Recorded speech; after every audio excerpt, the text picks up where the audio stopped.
ओम श्री गणेशाय नमः। ओम गम गणपते नमः। ओम श्री परमात्मने नमः। श्री राम अंग। भगवान श्री राम का वन गमन मार्ग। लेखक डॉक्टर श्री श्याम नारायण जी पांडे। आजकल राम वनवास के भूगोल की बहुत चर्चा हो रही है। पत्र पत्रिकाओं में समय समय पर लेख भी प्रकाशित होते रहते हैं। Doctor H.D. सांकलिया ने कहा है कि रामायण के कवि या कवियों ने दक्षिण भारत देखा ही नहीं था। श्री R.S. चक्रवर्ती ने लंका को उड़ीसा में बताया है। श्री राय कृष्णदास ने लंका को अमरकंटक के समीप सिद्ध किया है। श्री B.H. वडेर तथा श्री F.E. पार्टीजर ने भी रामायण कालीन भौगोलिक दिग्दर्शन अपने अपने ढंग से कराया है। यहाँ भगवान श्री राम के वन गमन मार्ग तथा लंका की स्थिति के बारे में कुछ विचार प्रस्तुत किया जा रहा है। अयोध्या से श्रृंगवेरपुर तक भगवान श्री राम रथ पर आए थे। इससे इस भूभाग में सड़कों का अच्छा प्रबंध रहा होगा, ऐसा स्पष्ट होता है। श्री राय कृष्णदास अयोध्या से चलकर पहले दो पड़ावों की स्थिति संदिग्ध बताते हैं। श्री H.V. वडेर ने वेद श्रुति को तमसा मानकर और इस नदी की स्थिति सरयू एवं गोमती के बीच बताकर प्रारंभिक भ्रम का निवारण कर दिया है। वे अपने मत के प्रतिपादन में रघुवंश 9 से 20 का प्रमाण भी पा जाते हैं। रघुवंश में 9 से 20 का प्रमाण भी पा जाते हैं। सरयू के दक्षिण स्थित अयोध्या से 15 मील दक्षिण वर्तमान तमसा वेद श्रुति का टोंस के तट पर पहुंचकर श्री राम ने पहला पड़ाव डाला था। गोमती और सयंदी का सई नदियों को पार कर दूसरे दिन सुमंत्र सहित सब लोग ग्रह गुह निषाद के राज्य की राजधानी श्रृंगवेरपुर पहुंचकर गंगा तट पर ही रात भर ठहरे। श्रृंगवेरपुर को सिंगरौर कहा जाता है, जो प्रयाग से 18 मील उत्तर की ओर है। भगवान श्री राम श्रृंगवेरपुर में नहीं गए। दूसरे दिन उन्होंने सुमंत्र को अयोध्या भेजा और सखा गुह को साथ लेकर दिन के उत्तरार्ध में गंगा को पार किया।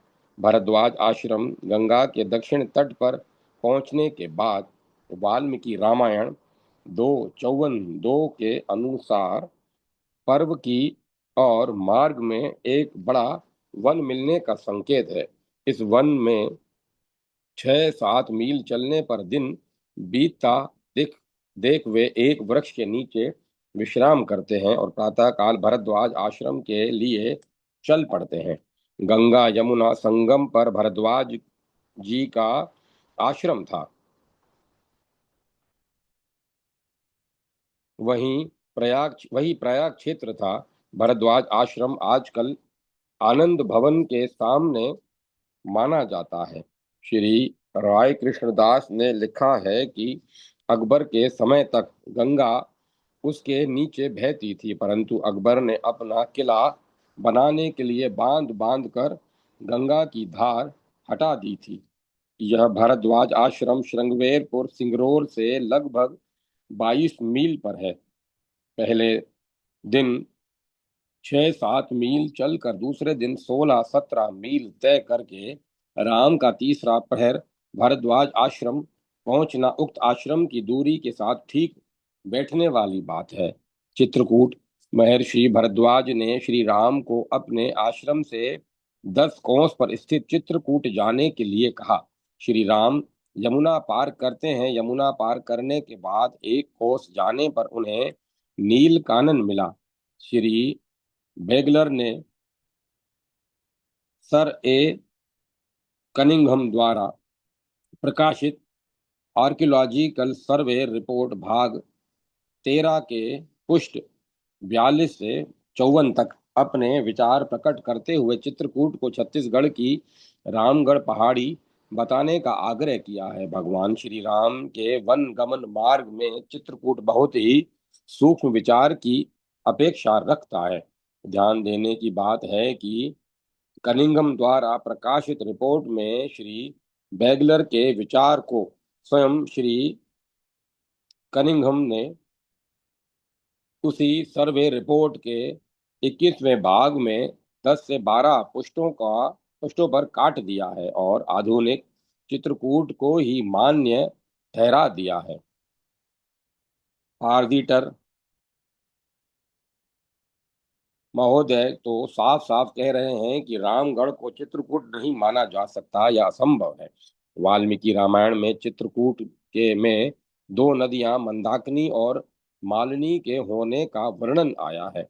पहाड़ी के उत्तर और मंदाकिनी की बड़ी धारा बताई गई है।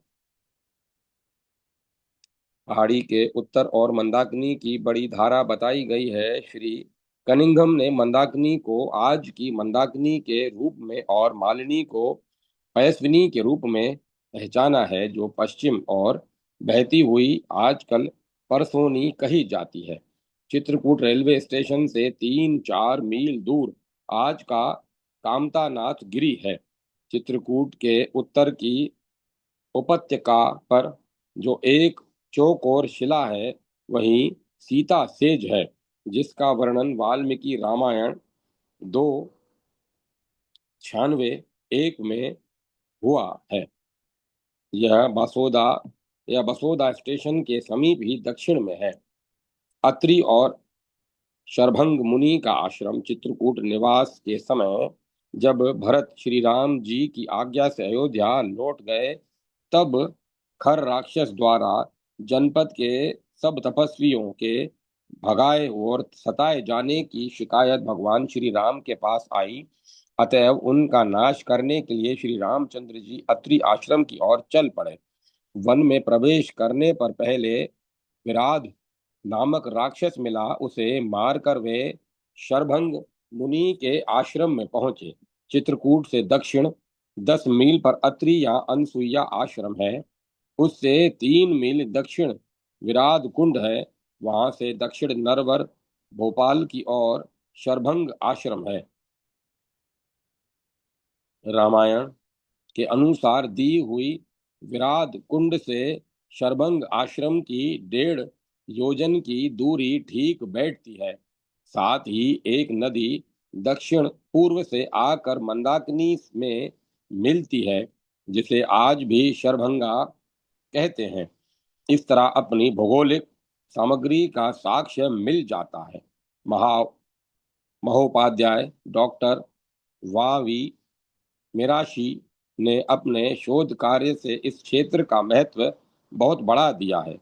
सुतीक्षण मुनि का आश्रम भगवान श्री राम शरभंग मुनि से मिलकर उनकी आज्ञा से सुतीक्षण मुनि के आश्रम की ओर जाने के लिए तैयारी कर ही रहे थे कि इसके पूर्व ही शरभंग मुनि ने भगवान श्री राम के समक्ष अग्नि प्रवेश कर देह त्याग कर दिया।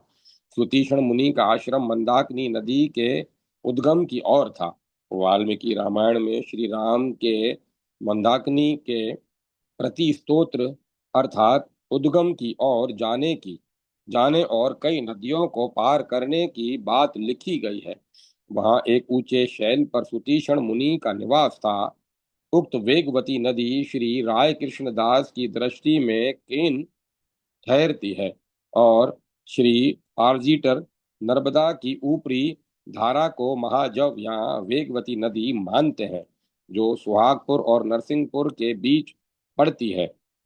इसके हिसाब से पचमढ़ी में नीलवन और वैनगंगा के ऊपरी भाग में सुतीक्षण आश्रम होना चाहिए, जो समीचीन जान पड़ता है।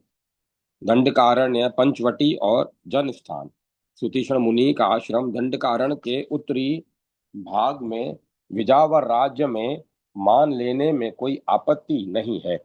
यहीं से श्री रामचंद्र जी समग्र दंडकारण्य तथा उसमें वास करने वाले ऋषियों के आश्रम देखने चले।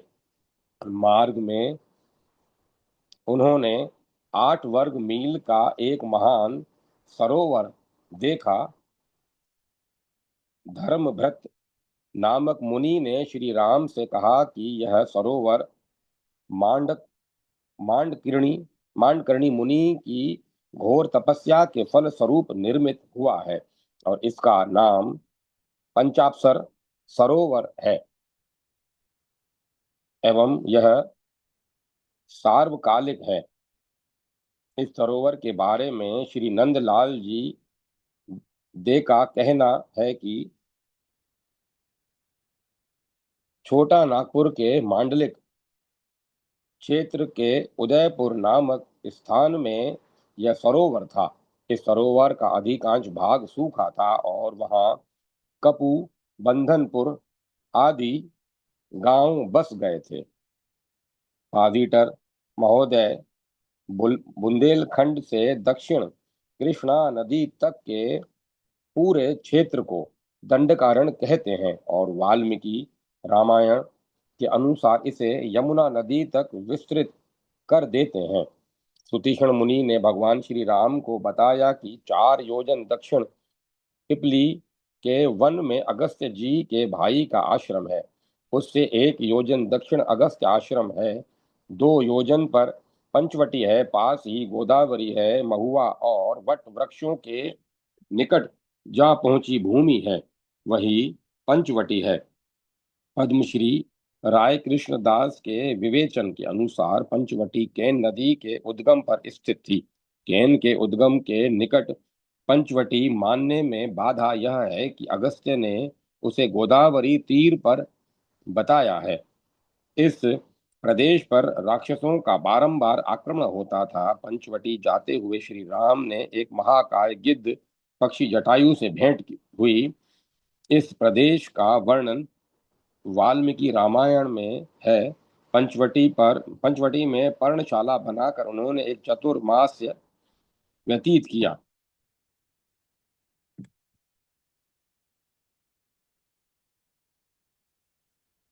तत्पश्चात हेमंत ऋतु का आरंभ होने पर एक दिन प्रातःकाल रावण की भगिनी शूर्पणखा उस आश्रम में पहुंची थी। जब लक्ष्मण ने नाक कान काट कर उसे निकाल बाहर किया तब वह खरदूषण के पास जाकर उन्हें श्री राम से युद्ध करने के लिए प्रोत्साहित कर अपने साथ ले आई। खर और दूषण 14,000 सैनिक लेकर जनस्थान से चले। पंचवटी और जनस्थान के बारे में न तो पद्मश्री राय कृष्णदास और न श्री वडेर ही कुछ निश्चय पूर्वक कहने की स्थिति में है। डॉक्टर संकलिया और श्री चक्रवर्ती भाषा और अंगूठी आदि के सहारे जो कुछ कह रहे हैं उनसे पंचवटी और जनस्थान के संबंध में कुछ ज्ञात होने की आशा नहीं है। पंचवटी और जनस्थान के बारे में विद्वानों को बड़ा भ्रम हो रहा है। इसकी स्थिति ढूंढने में उड़ीसा की ओर या मध्य प्रदेश के उत्तर पूर्व की ओर वे विद्वान भटकते रह जाते हैं। पंचवटी और जनस्थान की स्थिति का संकेत श्री पारदीटर महोदय के एक स्वीकारात्मक वाक्य से और पद्मश्री राय कृष्ण दास के एक नकारात्मक वाक्य से मिलता है। महाभारत के द्रोण पर्व में कहा गया है कि जनस्थान राक्षसों द्वारा आक्रांत था। श्री राम ने राक्षसों को मारकर इसे अपनी राक्षस रहित इसे फिर राक्षस रहित बनाया। महर्षि वाल्मीकि ने भगवान श्री राम के लौटते समय के वर्णन में कितना स्पष्ट कर दिया कि गोदावरी नदी आने के पहले ही जनस्थान आया। पार्जिटर महोदय ने यहाँ तक संभावना व्यक्त कर दी है कि जनस्थान गोदावरी के दोनों ओर बसा था। जहाँ प्राणहिता या वैन गंगा गोदावरी में मिलती है। इस तरह दंडकारण्य भोपाल के आसपास का क्षेत्र है जहाँ से गोदावरी निकलती है। नदी के दोनों ओर जनस्थान हुआ। गोदावरी के उत्तर अगस्त्य आश्रम हुआ और नासिक पंचवटी हुई। क्रोंचारण्य और मतंगाश्रम वन रोहिणी पर्वत की उपत्यका में श्री राम ने स्वर्ग स्वर्ण मृग का वध किया। भगवान श्री राम को जनस्थान से 3 कोस चलने पर क्रोंचारण मिला। रावण के सीताहरण करने पर श्री राम चंद्र जी ने उन्हें खोजने के लिए जनस्थान छोड़ा। कुरंचारण्य के पूर्व 3 कोस पर मतंगाश्रम वन था। आगे के आगे एक गहरे दर्रे में उन्हें अयोमुखी राक्षसी मिली। उनसे मारकर श्री राम लक्ष्मण ने गहन वन में प्रवेश किया। वहां कबंध राक्षस मिला, जिसने मुक्ति के पाने के पूर्व श्री राम लक्ष्मण को सलाह दी कि वे लोग सुग्रीव से मित्रता करें। बेलारी से पूर्व की ओर समुद्र तट तक छोटे बड़े पर्वतों की पूर्व से पश्चिम और फैली हुई श्रेणियां हैं। बेलारी से पूर्व 6 मील पर भोलाचल नाम का एक पर्वत है। इसे ही प्राचीन समय में क्रोंच पर्वत कहते थे। वहाँ एक तीर्थ है। उस क्षेत्र में प्राचीन काल में अगस्त्य ऋषि आए थे। क्रोंचारण्य अति गहन था, ऐसे ऐसा रामायण में वर्णन मिलता है। श्री वडेर के अनुसार कृष्णा नदी के दक्षिण तट के गुटकल और नंदायल नंदयाल प्रदेश को प्राचीन समय में क्रोंचारण्य कहते होंगे। क्रोंचरवा नदी तो निस्संदेह गोदावरी के दक्षिण होगी। प्राचीन ग्रंथों में कृष्णा नदी का नाम कहीं भी दिखलाई नहीं देता। वास्तव में इसका पूर्वी भाग उस समय जलमग्न रहा है और ऊपरी छोटी नदी कृष्णा वेणी आज भी इसकी शिखा के ऊपर में उद्घोष कर रही है। महाभारत के रामोपाख्यान के एक वर्णन से विद्वानों में भ्रम फैला है। दंडकारण्य में जहाँ स्कंद मिला वह क्रोंचाल्य था, ऐसा विवरण इस भ्रामक तथ्य के साथ जुड़ गया है कि कबंध से मिलने के पूर्व मंदाकिनी नदी को श्री राम ने पार किया। कहा तो यह कहा तो यह मंदाकिनी नदी दक्षिणापथ में मिलती है और विद्वानों ने इसका मेल चित्रकूट से बैठाना शुरू कर दिया है। गोदावरी की दक्षिणी सहायक नदी मंजीरा का पुराना नाम मंदाकिनी है। कोलास के निकट श्री राम ने मंजीरा को पार किया होगा, ऐसा श्री पारजिटर का विचार है। फिर वे बालाघाट की पहाड़ियों के दक्षिणी छोर पर पहुंचे होंगे, जो मंजीरा और गोदावरी के बीच है। इसके पश्चिम ढाल के बीच ही कहीं कबंध मिला होगा, जहां से उसने उन्हें पंपा और ऋषिमुख जाने की सलाह दी होगी और कुछ दूर चलकर मार्ग दिखा दिया होगा। पंपासर और ऋषिमुख पर्वत भगवान श्री राम ने नंदन वन के समान एक सुंदर वन में प्रवेश किया। वे पंपासर के पश्चिमी तट पर जा पहुंचे। पंपासर के सामने ऋषिमुख पर्वत था। पंपा के पश्चिम तट पर उन्होंने कुछ काल तक निवास किया। वहां शबरी श्री राम के चित्रकूट छोड़ने के समय से उनकी प्रतीक्षा में आश्रम बनाकर रहती थी। इस प्रदेश का नाम रामायण में मतंग वन दिया हुआ है। इतनी दूर आ जाने पर ऊपर दिए हुए वर्णन में जो मतंग आश्रम वन का वर्णन आया है, उसको इससे पृथक समझना चाहिए। मतंग नाम के ऋषि के 2 स्थान पर रहने से यहाँ 2 पृथक पृथक ऋषियों के नाम पर इसका नामकरण हुआ होगा। यहाँ सप्त सागर है, जिसमें भगवान राम ने स्नान और पितृ तर्पण किया था। पंपा के लिए महाभारत के रामोपाख्यान में लिखा है कि जहाँ कबंध मिला था, वहां से थोड़ी ही दूरी पर पंपा दिखाई दे रही थी। वाल्मीकि रामायण में लिखा है कि यह दूरी 2 दिन में तय करने योग्य थी। इस तरह 2 दिन पूर्व जाने पर श्री राम पंपा पहुंचे। पार्जिटर महोदय का कथन ठीक लगता है कि ऋषिमुख पर्वत के पश्चिम दिशा में स्थित पंपा पहुंचने के लिए पश्चिम की ओर से ही घूम कर जाना पड़ा होगा। अहमदनगर से नलदुर्ग नल नलदुर्ग और कल्याणी की ओर मजीरा और भीमा नदियों के बीच की पहाड़ी और पश्चिम की ओर शोलापुर के निकट पंपासर होना चाहिए। आजकल उसकी स्थिति विजयनगर के समीप अनागुदी ब्रह्म ग्राम से लगभग 2 मील पर बतलाई जाती है। किष्किंधा मलय प्रसरवण और माल्यवान पर्वतों के संबंध में विद्वानों द्वारा की गई अनेक प्रकार की धारणाएं किष्किंधा को कई जगह उठा ले जाती है।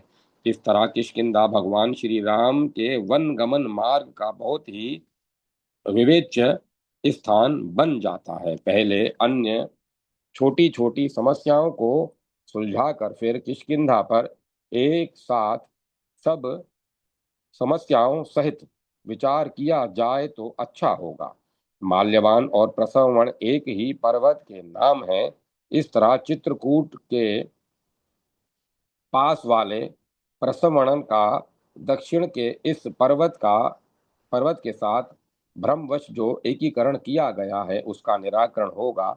महाभारत का रामोपाख्यान इस समस्या का समाधान प्रस्तुत करता है। कृष्णा और भीमा नाम की नदियों के संगम के पास ही श्री राम के हाथों वाली का वध हुआ था, ऐसी वहां के लोगों की धारणा है, तथा जहां भगवान ने उसके साथ 4 मास विश्राम किया था उसका संबंध प्रसवण और माल्यवान इन दोनों के साथ जोड़ा जाता है जो एक ही पर्वत के नाम है।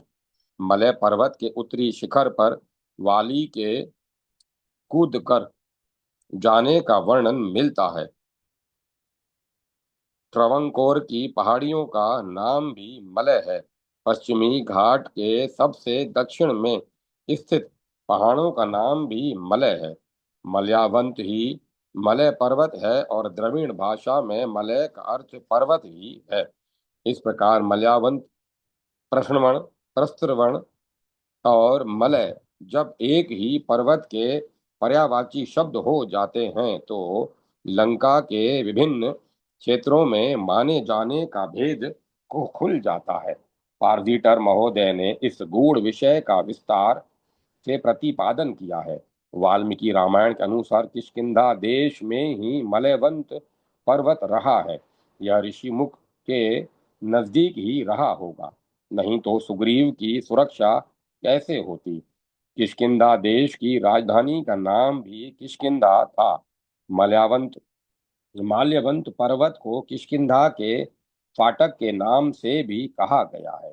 माल्यवंत पर्वत श्री पार्जिटर के अनुसार रायचूर के निकट है और किष्किंधा बेलारी है।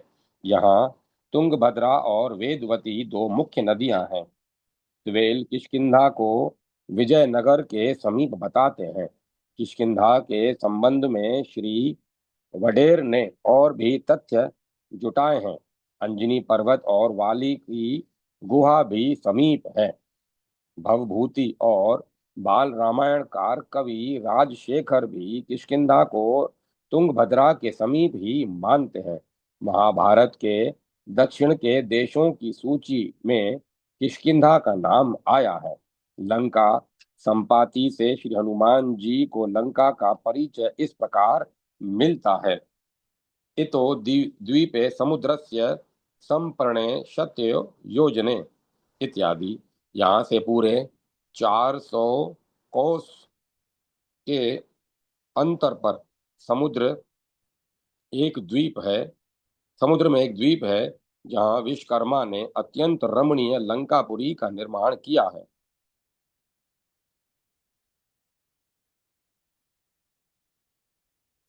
चक्षुमती विद्या के प्रभाव से वह 100 योजन दूर का दृश्य भी देख सकता था। इसी विद्या से प्राप्त दिव्य दृष्टि के कारण यह पता उसने विंध्य पर्वत पर बैठे बैठे देखकर बताया था। केरल के उत्तरी भाग का मलय पर्वत भी जब द्वितीय विंध्य सिद्ध हो गया, तब वहां से देखने पर समुद्र में आज जहां लंका मालद्वीप है, वहां लंका 100 योजन पर केरल के पश्चिम होनी चाहिए। भौगोलिक दृष्टि से वर्तमान लंका या सिंहल तो दक्षिणी भारत का मिला हुआ भाग रहा है। प्रश्न लंका की स्थिति के बारे में है। कुछ लोग वर्तमान सिलोन को ही प्राचीन लंका मानते हैं, परंतु मेरे विचार से वर्तमान सिलोन या सिंहल के रहते हुए एक और लंका थी जो समुद्र में डूब चुकी है और जिसकी भौगोलिक स्थिति केरल के पश्चिम में थी। इसी का अवशेष लंकादेव मालदीव के रूप में है। इस मान्यता के आधार इस प्रकार हैं। बाल रामायणकार कवि राजशेखर ने राम वनवास का बहुत ही व्यवस्थित वर्णन किया है। उन्होंने किष्किंधा को तुंगभद्रा के निकट स्वीकार किया है। अतः उनका सीता स्वयंवर के अवसर पर सिंहल नरेश राजशेखर के साथ लंकापति रावण का संवाद कैसे झूठा मान लिया जाए, जबकि पुष्पक विमान से आते समय लंका से कुछ दूर चलकर विभीषण भी कहते हैं कि यह सिंहल द्वीप है। भागवत में श्री सुखदेव जी ने जम्बू द्वीप के 8 उपद्वीप गिनाए हैं। उनमें भी लंका एवं सिंहल भिन्न भिन्न है। मार्कंडेय पुराण में दक्षिण के देशों में लंका एवं सिंहल पृथक पृथक आए हैं। बृहत संहिता में वराह मिहिर ने भी दोनों का विवरण दिया है। भगवान श्री कृष्ण ने वनवासी युधिष्ठिर से राजस्यु के समय आए राजाओं में भी दोनों द्वीपों का नाम लिया है। सिंहलान, बर्बरान, मलेच्छान ये च लंका निवासिनः। लंका का वर्णन और समुद्र के स्थल से दूरी दोनों ही वर्तमान सिंहल से मेल नहीं खाती। जय माता सरस्वती। जय मां सरस्वती। श्री राम की लीला संबंधी घटनाओं की तिथि क्रमानुसार तालिका। श्री राम जन्म के पूर्व से विवाह उत्सव पर्यंत प्रेषक श्री अवध किशोर दास जी, श्री वैष्णव। चैत्र पूर्णिमा अवधेश यज्ञ का कार्य आरंभ प्रथम वर्ष में। चैत्र अमावस्या यज्ञ दीक्षा अश्व यात्रा द्वितीय वर्ष में। चैत्र शुक्ल एक पुत्रेष्टि यज्ञ तृतीय वर्ष में। चैत्र शुक्ल 7 प्रजापत्य पुरुष द्वारा पायस प्रसाद प्राप्ति तथा श्री दशरथ जी की रानियों का गर्भवती होना। चैत्र शुक्ल 9 श्री राम जन्म पुनर्वसु चंद्रवार चतुर्थ वर्ष में। चैत्र शुक्ल 10 श्री भरत जन्म पुष्य मंगलवार। चैत्र शुक्ल 11 श्री लक्ष्मण शत्रुघ्न जन्म आश्लेषा बुधवार। चैत्र शुक्ल 14 छठी उत्सव वैशाख कृष्ण 5 12वीं जन्माशोच निवृत्ति। वैशाख कृष्ण 6 नामकरण संस्कार। अश्वनी शुक्ल पक्ष अन्नप्राशन 6ठे महीने में। चैत्र शुक्ल 5 विद्यारंभ 5 वर्ष की आयु में। चैत्र शुक्ल पक्ष यज्ञोपवीत 11वें वर्ष में। अश्वनी कृष्ण 6 15वें वर्ष में विश्वामित्र आगमन। अश्विनी कृष्ण 12 16 वर्ष की आयु में सिद्धाश्रम प्रस्थान तथा उस दिन श्री सरयू के उत्तर तट पर 6 कोस चलकर विश्राम एवं बला अति बला विद्या की विश्वामित्र द्वारा प्राप्ति। अश्वनी कृष्ण 13 श्री सरयू गंगा संगम पर कामाश्रम में निवास। अश्वनी कृष्ण 14 ताड़का वन की शाप मुक्ति तथा उस रात्रि में वही निवास। अश्वनी अमावस्या महामुनि विश्वामित्र जी से संपूर्ण अस्त्रों की मंत्र प्रयोग सहित प्राप्ति तथा उपसंहार क्रिया का ज्ञान उसी दिन सिद्धाश्रम में जाना, मुनियों द्वारा सत्कार, 2 घड़ी विश्राम कर विश्वामित्र को यज्ञ आरंभ के लिए श्री राम की सत्प्रेरणा, अश्वनी शुक्ल 1 से 6 तक निरंतर अहोरात्र यज्ञ संरक्षण तथा छठे दिन राक्षस संहार, ऋषियों द्वारा राम का पूजन, अश्वनी शुक्ल 7 यज्ञ पूर्ण आहुति, विश्वामित्र की कृतार्थता तथा सिद्धाश्रम को यथा नाम सुयश प्राप्ति एवं श्री राम लक्ष्मण को आशीर्वाद प्राप्ति, रात्रि में श्री यज्ञशाला में विश्राम, अश्वनी शुक्ल 8 से 9 सिद्धाश्रम में निवास, अश्वनी शुक्ल 10 विजयादशमी को विजय मुहूर्त श्री मिथिला यात्रा तथा शोणभद्र तट पर रात्रि निवास, अश्वनी शुक्ल 11 गंगा तट पर निवास, अश्वनी शुक्ल 12 विशालपुरी में राजा सुमति का आतिथ्य ग्रहण, अश्वनी शुक्ल 13 गौतम आश्रम में अहिल्या उद्धार तथा अहिल्या एवं गौतम मुनि द्वारा श्री राम का पूजन, जनकपुर पहुंचना तथा श्री विधेय राज द्वारा सत्कार, अश्वनी शुक्ल 14 बाघ तड़ाक दर्शन, प्रिया प्रियतम का प्रेम दर्शन, नगर दर्शन, धनुर्याग भूमि का निरीक्षण, अश्वनी शुक्ल 15 शरद पूर्णिमा के दिन शिव धनुर्भंग, विजय माल्यार्पण, मंत्रियों को अयोध्या जी भेजना, विवाह मंडप निर्माण तथा विवाह की संपूर्ण तैयारी हेतु विदेह राज द्वारा आज्ञा, कार्तिक कृष्ण 4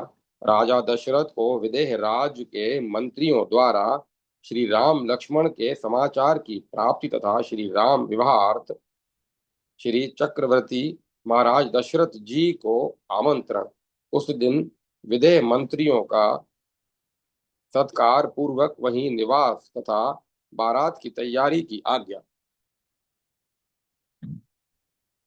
कार्तिक कृष्ण 5 मंत्रियों का पुनः जनकपुर को प्रस्थान, कार्तिक कृष्ण 8 बारात का मिथिला की ओर मंगल मुहूर्त में प्रस्थान, कार्तिक कृष्ण 13 बारात का जनक राज द्वारा जनकपुर धाम में श्रेष्ठ सत्कार, कार्तिक कृष्ण 14 जनवासा में यथोचित सत्कार सहित निवास, कार्तिक कृष्ण 15 दीपावली के दिन ग्रह लक्ष्मी स्वरूप कन्या का निरीक्षण तथा पूजन एवं चक्रवर्ती राजेंद्र दशरथ के सत्कार में दीपावली का आयोजन, मार्गशीर्ष शुक्ल 4 तक 1 महीना 7 दिन बारातियों का जनकपुर में सानंद निवास, मार्गशीर्ष शुक्ल 5 श्री विवाह पंचमी के दिन मंगल मोदमय शुभ मुहूर्त में सचिदानंद दिव्य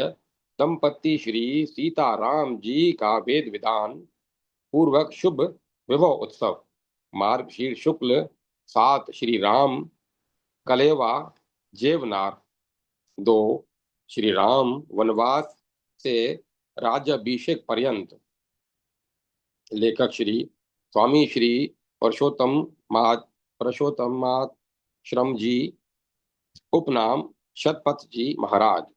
प्रतिवर्ष दीपावली के दिनों में अनेक सज्जन समाचार पत्रों द्वारा रावण वध तथा अयोध्यापति भगवान श्री रामचंद्र जी की विजय के तिथि मास को जानने की इच्छा प्रकट करते रहते हैं। उनकी इस शुभेच्छा से प्रेरित होकर महर्षि वाल्मीकिकृत रामायण के वचनों के आधार पर यह लेख लिखा गया है। विद्वान महानुभाव इस लेख का मनन करें। यहाँ यह बात अवश्य ध्यान में रखनी चाहिए कि प्रत्येक कल्प में राम रावण युद्ध होता है और भगवान श्री राम के हाथों से मृत्यु पाकर रावण पुनरागमन से रहित भी हो जाता है।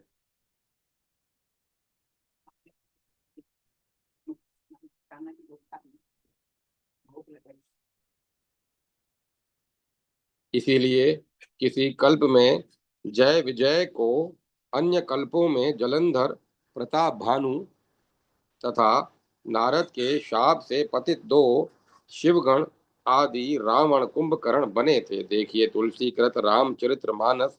इसके अतिरिक्त प्रति कल्प के राम रावण युद्ध तथा रामचरित्र आदि में भी थोड़ा बहुत अंतर रहता ही है। फलतः भिन्न भिन्न पुराणों में भिन्न भिन्न रीति से इनका वर्णन मिलता है। जैसे अग्निवेश कृत रामायण में रावण वध और राम विजय की जो तिथियां लिखी गई हैं उनसे कालिका पुराणोक्त रावण वध और राम विजय की तिथियां भिन्न है एवं इन दोनों से महर्षि वाल्मीकि प्रणीत रामायण के रावण वध और राम विजय की तिथियों में अंतर है।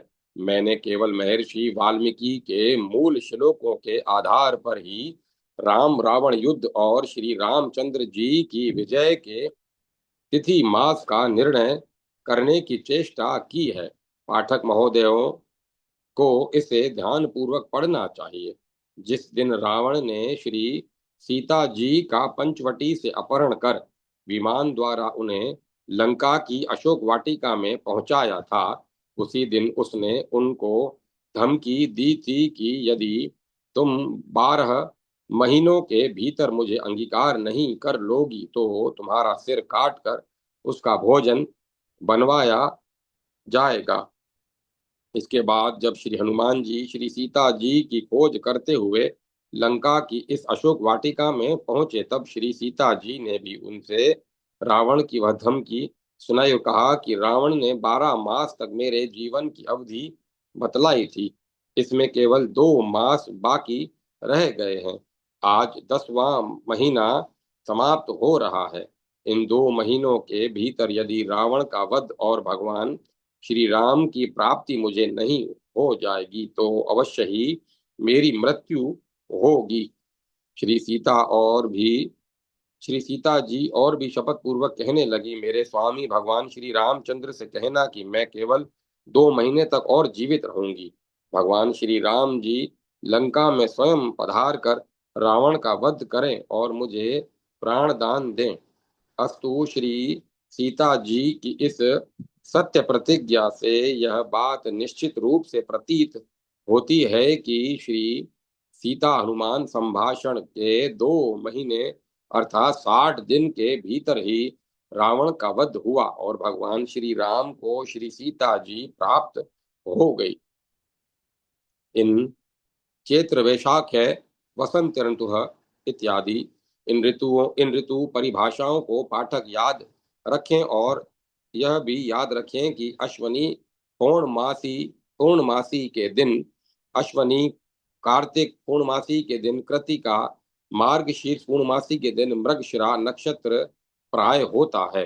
साथ ही साथ यह भी याद रखने की बात है कि महाभारत के विराट पर्व में वनवास चाहने वाले पांडवों को भीष्म ने जिस प्रकार वर्ष मास गिनने की रीति बतलाई है, उसी प्रकार श्री राम वनवास के वर्ष मास भी गिने गए थे।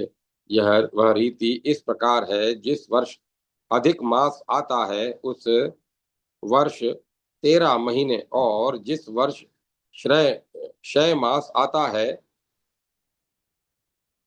उस वर्ष 11 महीने माने जाते हैं। श्री राम वनवास में के 14 वर्षों में अधिक मास 5 हो सकते हैं, परंतु इतने दिनों के बीच में श्रय मास एक भी नहीं आया, इसीलिए अवधि मास 5 रहे।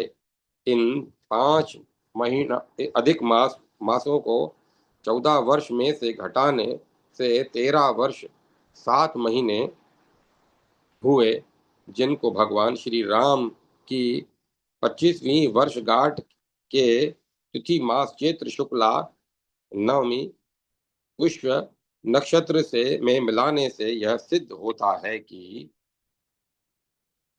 48वां वर्षगांठ के अंतर्गत 7 महीने में अर्थात कार्तिक शुक्ला नवमी को वनवास समाप्त हो जाना चाहिए।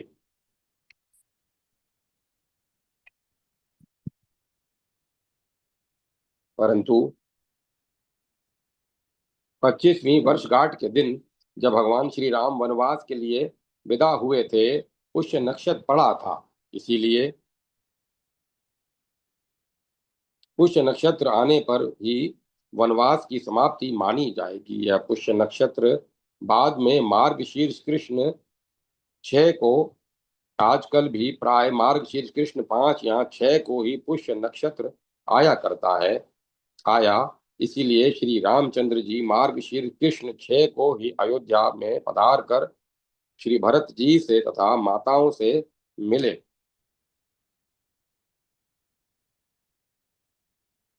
इस उस समय भगवान श्री राम की उम्र 39 वर्ष 8 महीने 11 दिन की थी। श्री रामचंद्र जी की वर्षगांठ प्रति वर्ष उनके जन्मदिन अर्थात चैत्र शुक्ला 9 को ही मनाई जाती थी। 26वें वर्ष की उम्र में चैत्र शुक्ल नवमी पुष्य नक्षत्र के दिन उनका राज्याभिषेक होने वाला था। परंतु देववशात उसी दिन उन्हें वनवास के लिए प्रस्थान करना पड़ा। वनवास समाप्ति के वर्ष अधिक तथा शुद्ध मिलाकर कुल 60 दिन का अश्वनी मास था। इसीलिए पाठकों की सुविधा के लिए इस लेख में प्रारंभ के 30 दिन को प्रथम अश्वनी और पीछे के 30 दिन को द्वितीय अश्वनी के नाम से कहा गया है। जय माता सरस्वती, जय मां सरस्वती। समय अनुसार अभी इस अध्याय का शेष अंश और रह गया है, तो अभी यहाँ को कथा को विराम देते हैं। आगे हरी इच्छा से इसका पाठ करेंगे। कथा को विराम दिया जाता है। ओम तत्सत, ओम तत्सत, ओम तत्सत। ओम नमः शिवाय, ओम नमो नारायण, ओम नमो भगवते वासुदेवाय, ओम ओम ह्रीं क्लीं चामुंडाय विद्महे राम लक्ष्मण जानकी जय। बोलो हनुमान जी।